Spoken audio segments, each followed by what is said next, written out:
সংগ্রামী উপস্থিতি, আপনারা লক্ষ্য করেছেন ছাত্র সংসদ নির্বাচন নিয়ে বাংলাদেশের ক্যাম্পাসের শিক্ষার্থীদের মাঝে যে একটি সুন্দর পরিবেশ তৈরি হয়েছে। কতিপয় শিক্ষার্থী নামক ছাত্রকে এবং ছাত্রীকে আমরা দেখতে পাচ্ছি এই নির্বাচন বানচাল করার জন্য ষড়যন্ত্রে লিপ্ত হয়েছে।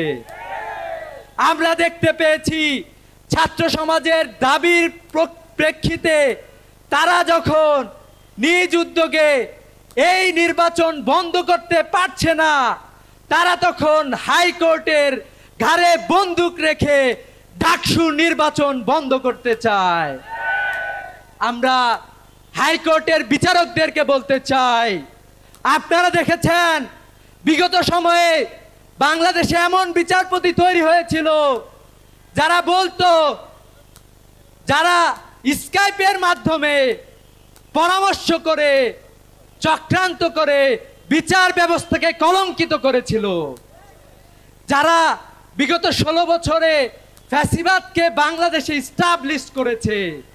আজকে আমরা দেখলাম যে আমাদের বন্ধু মহল তাদের উপরে বন্দুক রেখে তাদের সাথে সলা পরামর্শ করে ডাকসু নির্বাচন বন্ধ করতে চায়।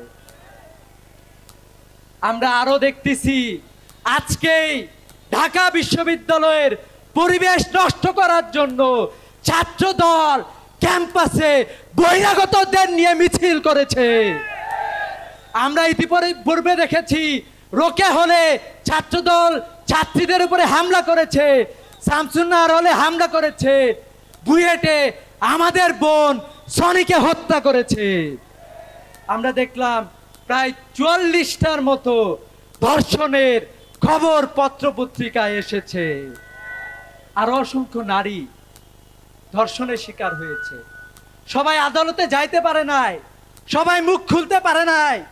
আপনারা এখনো ক্ষমতার কাছাকাছি যান নাই, এখন থেকে যে ধর্ষণ শুরু করেছেন বাংলাদেশের ছাত্র সমাজ আপনাদেরকে সেই আস্থা করে আপনাদেরকে নিক্ষিপ্ত করে ছাড়বে।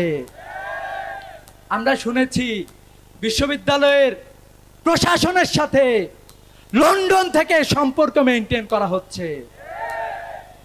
ছাত্রদল যা করে সবকিছুর পরামর্শই লন্ডন থেকে আসে। আমরা দেখলাম প্রায় শতাধিক ছাত্রদলের নেতা আমাদের বোনদেরকে বিভিন্ন জায়গায় হেনস্থা করেছে, অনলাইনে ধর্ষণের মতো হুমকি দিয়েছে।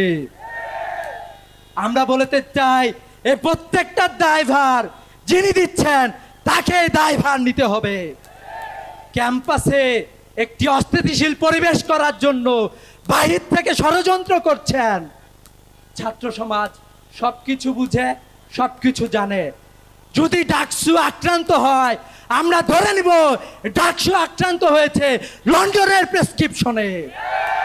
আমাদের ক্যাম্পাস যদি কোনো অস্থিতিশীল পরিবেশ সৃষ্টি হয়, বহিরাগতদেরকে যারা প্রবেশ করিয়েছে আমরা ধরে নিব এটা ঘটেছে লন্ডন থেকে। বাংলাদেশের ছাত্র সমাজ জুলাই বিপ্লব ঘটিয়েছে এই ধর্ষণকারীদের বিরুদ্ধে, এই অত্যাচারীদের বিরুদ্ধে, এই চাঁদাবাজির বিরুদ্ধে ছাত্র সমাজ ঐক্যবদ্ধভাবে রাস্তায় থাকবে ইনশাআল্লাহ। আসসালামু আলাইকুম।